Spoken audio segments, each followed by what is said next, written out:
అందరికీ నమస్కారం. Welcome back to our channel. AP EAP set EAMCET 2024 సంబంధించి కౌన్సిలింగ్ అయితే స్టార్ట్ కావడం జరిగింది. మనము కౌన్సిలింగ్లో రిజిస్ట్రేషన్ చేసుకోవడానికి ఈ రోజు నుంచి జూలై 7 వరకు అయితే టైం అయితే ఇవ్వడం జరిగింది. ముందుగా కౌన్సిలింగ్లో రిజిస్ట్రేషన్ చేసుకోవాల్సి ఉంటుంది. క్యాండిడేట్ రిజిస్ట్రేషన్, మీ యొక్క క్యాండిడేట్ రిజిస్ట్రేషన్ ఏ విధంగా చేసుకోవాలి కంప్లీట్గా స్టెప్ బై స్టెప్ అయితే చూపించబోతా ఉన్నాను ఈ వీడియోలో. ముందుగా వీడియోకు లైక్ చేసి ఛానల్ ఇంకా సబ్స్క్రైబ్ చేసుకోండి. మీకు ఈ విధంగానే స్టెప్ బై స్టెప్ అయితే గైడెన్స్ అయితే వస్తూ ఉంటాయి సీటు వచ్చేంత వరకు. ఎస్, మనం చూసుకున్నట్టయితే అఫీషియల్ వెబ్సైట్లో ఉన్నాము. మనకి ఇక్కడ లింక్స్ అయితే ఇవ్వడం జరిగింది. ఇక్కడ చూసుకోండి, ఏదైతే మనకు ఫామ్స్ అని కనిపిస్తూ ఉందో ఇక్కడ చూడండి, క్యాండిడేట్ రిజిస్ట్రేషన్ సంబంధించిన లింక్ అయితే ఇవ్వడం జరిగింది. ఈ లింక్ మీద క్లిక్ చేయగానే మనకు నెక్స్ట్ అయితే ఇంటర్ఫేస్ అయితే ఓపెన్ అవుతుంది. సో నెక్స్ట్ ఇంటర్ఫేస్ అయితే ఈ విధంగా ఓపెన్ అవుతుంది. మీ యొక్క ఆల్ టికెట్ నెంబర్ ఇక్కడ ఇవ్వండి, అదేవిధంగా మీ యొక్క డేట్ ఆఫ్ బర్త్ ఇవ్వండి. ఇచ్చిన తర్వాత ఇక్కడ మనకు సబ్మిట్ బటన్ ఉందన్నమాట.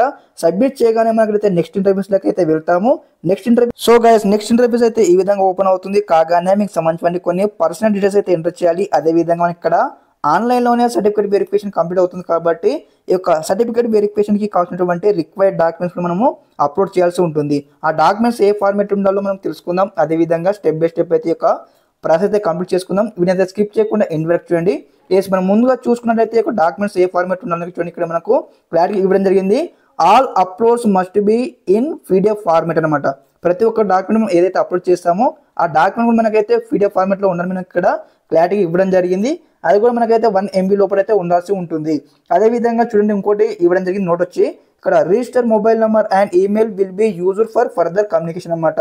మీకు ఈమెయిల్ ఐడి కావచ్చు, మీకు మొబైల్ నెంబర్ కావచ్చు, ఫర్దర్ కమ్యూనికేషన్ కోసం అయితే యూజ్ అవుతుంది కాబట్టి మీరు పర్టికులర్గా మీకు correct email ID, correct phone number అయితే ఇవ్వాల్సి ఉంటుంది.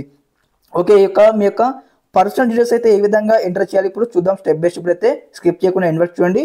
సో మీ డీటెయిల్స్ అయితే ఇప్పుడు ఎంటర్ చేయాల్సి ఉంటుంది. పర్సనల్ డీటెయిల్స్ అనమాట. ఇక్కడ ముందుగానే కొన్ని డీటెయిల్స్ అయితే డిఫాల్ట్గా రావడం జరుగుతుంది. మనకి ఇక్కడ ఏవైతే ఎంటర్ చేయాల్సి ఉన్నటువంటి డీటెయిల్స్ అయితే ఎంటర్ చేయాలి. ముందుగా మీ యొక్క ఈమెయిల్ ఐడి ఎంటర్ చేయాలి. అదేవిధంగా మీ యొక్క క్యాష్ అనమాట. ఇక్కడ మీరు క్యాస్ట్ సెలెక్ట్ చేసుకునేటప్పుడు మీరు ఏ క్యాస్ట్ సెలెక్ట్ చేసుకోండి. ఫర్ ఎగ్జాంపుల్ ఓసీ కావచ్చు, బీసీ కావచ్చు, ఎస్సీ కావచ్చు, ఎస్టీ కావచ్చు. మీరు ఏ క్యాస్ట్ సెలెక్ట్ చేసుకుంటారో ఆ క్యాస్ట్ సంబంధించి డీటెయిల్స్ అయితే ఎనేబుల్ చేయడం జరుగుతుంది. ఆ డీటెయిల్స్లో మీ యొక్క ఏవైతే సర్టిఫికేట్స్ అప్లోడ్ చేయనో ఆ యొక్క సర్టిఫికేట్ సంబంధించి లింక్స్ కూడా ఎనేబుల్ అవుతాయి అనమాట. ఫర్ ఎగ్జాంపుల్ ఇక్కడ నేనైతే ఓసీ సెలెక్ట్ చేసుకున్నాను. తర్వాత ఇక్కడ చూడండి, ఇక్కడ మళ్ళీ వీకెండ్ సెక్షన్ అనమాట. ఇక్కడ ఎస్ అని సెలెక్ట్ చేసుకున్నాను. అదేవిధంగా ఈడబ్ల్యూఎస్ ఫామ్ అనమాట ఇక్కడ ఉంటే ఇక్కడ ఇస్తాను. తర్వాత వచ్చేసి మనకి ఇక్కడ అడుగుతుంది అనమాట, ఏపీ సేవ, మీ సేవ, అదర్ ఈడబ్ల్యూఎస్ అమౌంట్ అనమాట. ఉంటే మీ నెంబర్ ఇక్కడ ఇవ్వాలి. అదేవిధంగా ఇక్కడ ఇన్కమ్ వచ్చేసి ఇక్కడ చూడండి, నాట్ అప్లికేబుల్ ఉంది. ఇక్కడ మనకు 2,50,000 ఉందన్నమాట. ఇక్కడ 2,50,000 సెలెక్ట్ చేసుకోవాలి. సెలెక్ట్ చేసుకున్న తర్వాత ఏదైనా మొబైల్ నెంబర్ ఉంది కదా, మీకు మొబైల్ నెంబర్ ఎంటర్ చేయాలి. మొబైల్ నెంబర్ ఎంటర్ చేసిన తర్వాత ఇక్కడ చూడండి గైస్, మెయిన్ ఇంపార్టెంట్ నోట్ అనమాట. ఇది ఓసీ వన్ అనమాట. బీసీ వారికి అయితే ఇక్కడ మనకు క్యాస్ట్ సర్టిఫికేట్ కావచ్చు, అదేవిధంగా ఇన్కమ్ సర్టిఫికేట్ కావచ్చు, నంబర్ ఎంటర్ చేయాలి. ఆ సర్టిఫికేట్ కూడా అప్లోడ్ చేయాలి. అదేవిధంగా ఎస్సీ ఎస్టీ కూడా సేమ్ ప్రాసెస్ అనమాట. ఇది అయిపోయిన తర్వాత నెక్స్ట్ ఇంటర్ఫేస్ అయితే మనకు ఎనేబుల్ కావడం జరుగుతుంది. నెక్స్ట్ ఇంటర్ఫేస్లో మీ యొక్క స్పెషల్ కేటగిరీ డీటెయిల్స్ అయితే ఇవ్వాల్సి ఉంటుంది. నెక్స్ట్ మనం చూసుకున్నట్లయితే స్పెషల్ కేటగిరీ సంబంధించిన డీటెయిల్స్ అయితే ఎంటర్ చేయాల్సి ఉంటుంది. స్పెషల్ కేటగిరీ స్టూడెంట్స్ ఎవరైనా ఉన్నట్లయితే ఇక్కడ ఎస్ అని మీరు టిక్ బాక్స్ చేసుకొని మీకు సంబంధించిన ఎన్సీఎస్ కావచ్చు, స్పోర్ట్స్ కావచ్చు, పిహెచ్ కావచ్చు, క్యాబ్ కావచ్చు, సర్టిఫికేట్స్ ఉన్నట్టయితే సర్టిఫికేట్స్ అయితే అప్లోడ్ చేయండి. ఎవరికైతే స్పెషల్ కేటగిరీ లేదో వారైతే నోన్ సెలెక్ట్ చేసుకున్న తర్వాత నెక్స్ట్ ఇంటర్ఫేస్ అయితే మనకి ఇక్కడ ఈ విధంగా ఓపెన్ అవుతుంది. కాకాని ఇక్కడ చూడండి, మీ యొక్క ఎడ్యుకేషన్ సంబంధించిన డీటెయిల్స్ అయితే ఎంటర్ చేయాలి. ఓకే, ఇక్కడ ఏముందంటే మనకి ఇక్కడ వచ్చేసి క్లాసెస్ ఉన్నాయి, అదేవిధంగా మీ స్కూల్ కాలేజ్ నేమ్స్ ఉన్నాయి, మీ ప్లస్ ఉంది, మీ డిస్టిక్ ఉందన్నమాట. ఏమైనా స్పెల్లింగ్ మిస్టేక్స్ కానీ, స్కూల్స్ నేమ్స్ కానీ ఏమైనా మిస్టేక్స్ ఉన్నట్టయితే మీరైతే ఎడిట్ చేసుకోవచ్చు. ఇక్కడ మీరు చూడండి, ముందుగా 1కి 2 సార్లు అయితే చెక్అవుట్ చేసుకోండి. అన్నీ ఓకే అనుకున్న తర్వాతనే నెక్స్ట్ స్టెప్ అయితే మీరు ఎంటర్ కండి. మీకు మొబైల్ నెంబర్ కావచ్చు, ఈమెయిల్ అడ్రస్ కావచ్చు, ఈ డీటెయిల్స్ అయితే వితౌట్ స్పెల్లింగ్ మిస్టేక్స్తో ఎంటర్ చేస్తున్నామా, ఇలా ఎంటర్ చేస్తున్నామని 1కి 2 సార్లు చెక్అవుట్ చేసుకోండి. చెక్అవుట్ చేసుకున్న తర్వాత యొక్క డీటెయిల్స్ అయితే వెరిఫై చేసుకున్న తర్వాత నెక్స్ట్ ఇంటర్ఫేస్లోకి అయితే వెళ్దాం.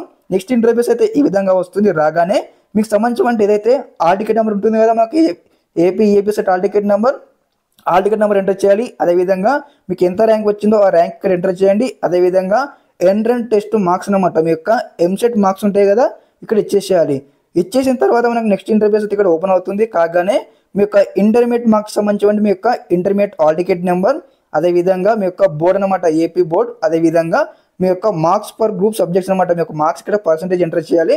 ఎంటర్ చేసిన తర్వాత మనకు నెక్స్ట్ ఇంటర్ఫేస్ అయితే ఓపెన్ అవుతుంది. కాగానే ఇక్కడ స్టూడెంట్స్ మెయిన్ గమనించుకోండి, ఇక్కడ ఏంటంటే ప్రతి ఒక్కరు మస్ట్ అండ్ షుడ్ బీగా ఒక డీటెయిల్స్ అయితే చెక్అవుట్ చేసుకొని మీ మార్క్స్ ఏ విధంగా ఎంటర్ చేస్తూ ఉన్నారు, మీ డీటెయిల్స్ ఏ విధంగా ఎంటర్ చేస్తూ ఉన్నారు, ఒకటికి 2 సార్లు వెరిఫై చేసుకొని ఓకే అనిపిస్తేనే మీరైతే నెక్స్ట్ స్టెప్కి అయితే ముందుకు వెళ్ళండి. అదేవిధంగా ఇన్ కేస్ మీకు ఎప్పుడైనా సర్వర్ ఇష్యూ వచ్చినప్పుడు అయితే మీ యొక్క పేజ్ని అయితే రిఫ్రెష్ చేయకని మీరు ఆగండి. ఆగిన తర్వాత నెక్స్ట్ స్టెప్ ఓపెన్ అయిన తర్వాతనే మీరైతే ముందుకైతే వెళ్ళండి. ఓకే, నెక్స్ట్ ఇంటర్ఫేస్ అయితే ఈ విధంగా వస్తుంది. మీ యొక్క ఇంటర్మీడియట్ డీటెయిల్స్ ఇచ్చిన తర్వాత ఇక్కడ చూడండి, do you want to make any changes in about details అన్నమాట. మీకు ఏమన్నా అబౌట్ డీటెయిల్స్లో మీకు ఏమైనా చేంజ్ చేయాలని అనుకుంటే ఇక్కడ ఎస్ అని సెలెక్ట్ చేసుకుని, లేకపోతే ఏ అన్ని కరెక్ట్ ఉంటే అయితే ఇక్కడ నో అని సెలెక్ట్ చేసుకోవాలి.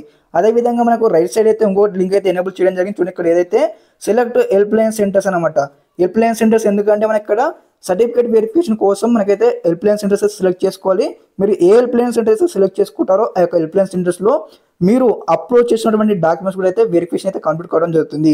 వెరిఫికేషన్ కంప్లీట్ అయిపోయిన తర్వాత మనకు చూడండి జూలై 4th నుంచి జూలై 10th లోపు మీకు అయితే సర్టిఫికేట్ వెరిఫికేషన్ కంప్లీట్ అయినట్లయితే మీకు అయితే మెసేజ్ అయితే రావడం జరుగుతుంది.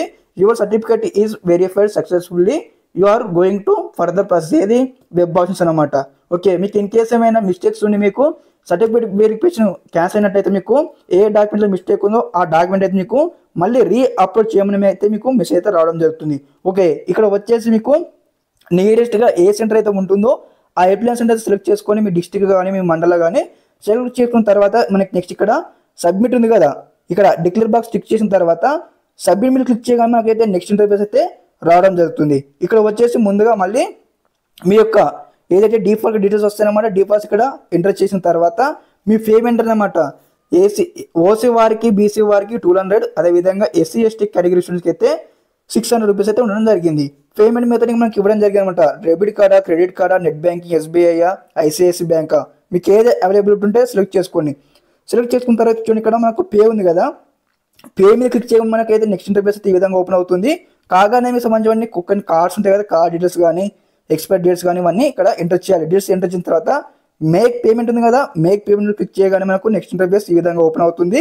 కాగానే మీ పేమెంట్ అయిపోయిన తర్వాత మనకి ఈ విధంగా అయితే రావడం జరుగుతుంది. సక్సెస్ఫుల్లీ పేమెంట్ అయినట్ల అయిపోయిన తర్వాత మనకి ఈ విధంగా కంప్లీట్ గా మనకి ఈ విధంగా అయితే రిసిప్ట్ అయితే రావడం జరుగుతుంది, సక్సెస్ఫుల్ పేమెంట్ అని.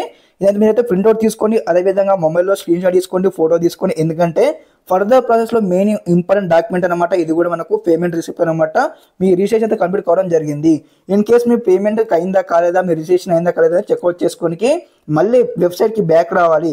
బ్యాక్ వచ్చిన తర్వాత మనకి ఏదైతే మీ పేమెంట్ సక్సెస్ అయిందా కాలేదా, అదేవిధంగా మీ యొక్క అప్లికేషన్ స్టేటస్ ఏ విధంగా చెక్అవుట్ చేసుకోవచ్చు. చూడండి నో యువర్ పేమెంట్ స్టేటస్ ఉంది కదా, క్లిక్ చేసి మీ యొక్క రిఫరెన్స్ ఐడి నెంబర్ ఎంటర్ చేసి మీ యొక్క డేట్ ఆఫ్ బర్త్ ఎంటర్ చేయగానే మీ పేమెంట్ అయిందా కాలేదని తెలుసుకోవచ్చు. అదేవిధంగా మీ యొక్క రిజిస్ట్రేషన్ స్టేటస్ అన్నమాట, మీ యొక్క అప్లికేషన్ వెరిఫికేషన్ అయిందా కాలేదా, మీ డాక్యుమెంట్స్ కూడా వెరిఫై అయినా కాలేదని ఇక్కడ లింక్ అయితే ఎనేబుల్ చేయడం జరిగింది. ఏదైతే అవుతుంది అదేవిధంగా ఒక్కొక్కరికి 2 సార్లు అయితే మీరైతే వెరిఫై చేసుకుని అయితే స్టెప్ ముంగడికైతే వెళ్ళండి. ఎందుకంటే మనకు ఇంపార్టెంట్ అనమాట. ఎటువంటి చిన్న మిస్టేక్ చేయకుండా అయితే సక్సెస్ఫుల్గా కంప్లీట్ చేసుకోండి. అదేవిధంగా మీకు ఏమైనా డౌట్స్ ఉన్నట్టయితే వెంటనే కామెంట్స్లో కామెంట్ తెలియగానే అయితే మళ్ళీ రిప్లై చేస్తారు మీకు. ఈ విధంగానే మీకు స్టెప్ బై స్టెప్ అయితే సీటు వచ్చేంత వరకు అయితే మన ఛానల్ నుంచి గైడెన్స్ అయితే వస్తూ ఉంటాయి.